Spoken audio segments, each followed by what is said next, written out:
What's up, everyone? Welcome back to another video. We're out here on the uforce yet again. I thought we'd go over 3 things that I like most about our uforce 1000 XL. We bought this thing new in July of this year. We almost hit 200 miles, so we're gonna have a 200 mile first service on this thing coming soon. But I thought I'd get in here and go over the 3 things I like most about this. Starting with number 1. Value-wise, this thing, value-wise, exceeded a previous one we were looking at. So we were looking at a 2025 Polaris Ranger XP 1000 Crew. At the same time, we were looking at this one.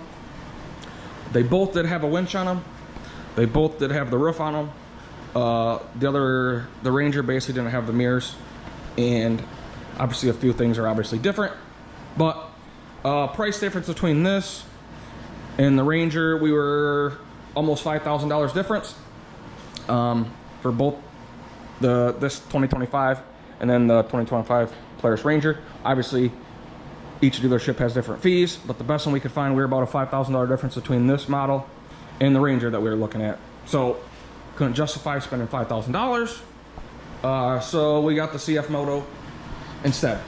So value-wise, this thing, stock from the factory, it does come with the Stag 27-inch tires. The rims are a lot better than some that come standard on some of your UTVs, so you get the nicer set of rims. You get the factory winch installed with the front hitch. You get the mirror stock. The front has LED headlights. You get the roof, which it's a nice little roof that comes with it. You get the back hitch, obviously. Some do, some don't. You get your mirrors, which they're nice little mirrors. They fold, they pivot. You can send them in and out, so those are really nice to have. Those are your major features that are a little bit different than most other competitors that you get.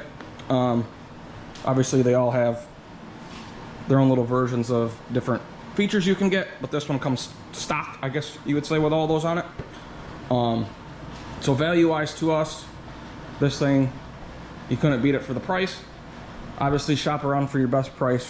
Like I said before, dealers charge variance and difference of fees and dealer docks and etc., etc. We were lucky enough not to have to worry about all that. So yeah, make sure you shop around for that. So value is number 1. Number 2, I'm gonna go with look. The look of this thing to me, uforce 1000 XL, Cfmoto, they did a awesome job with this. The front end, and specifically I like the most on this thing, it just looks mean. It looks utility yet sporty. It kind of reminds me of a Defender a little bit in the front, how the hood is, and just a little bit like that. Obviously they don't really look a lot alike, but this has a little bit of similarities to it. The bed, they did a good job designing the bed on this thing. I do like the tailgate on this compared to some other ones, more of like a truck feel versus a little plasticky or the clips that just kind of hold them in, but haven't had any issues with that so far. The hooks on the side, I do like how that is. And this is actually a pretty square bed compared to some that have the rounded corners a little bit more. This one's pretty square. It does get a little curvature to it here, but not as bad as I see on some of them. So they did a good job on that. Cage wise, they did a good job. The weld's good. I know on some of them, not the Rangers, the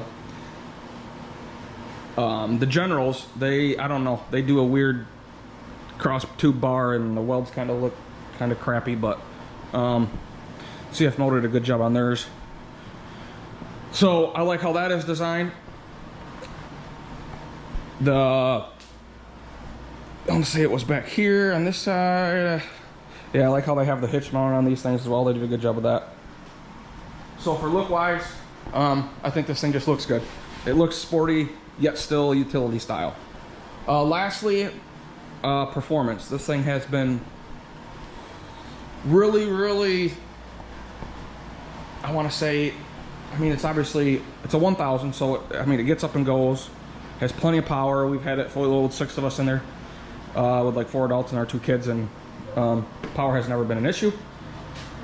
We haven't had to pull anything yet with it, but it does I'm assuming it pulled just fine if we did, but I can't really go into that because we haven't used it for that. But performance-wise and what we've been using it for, plenty of power.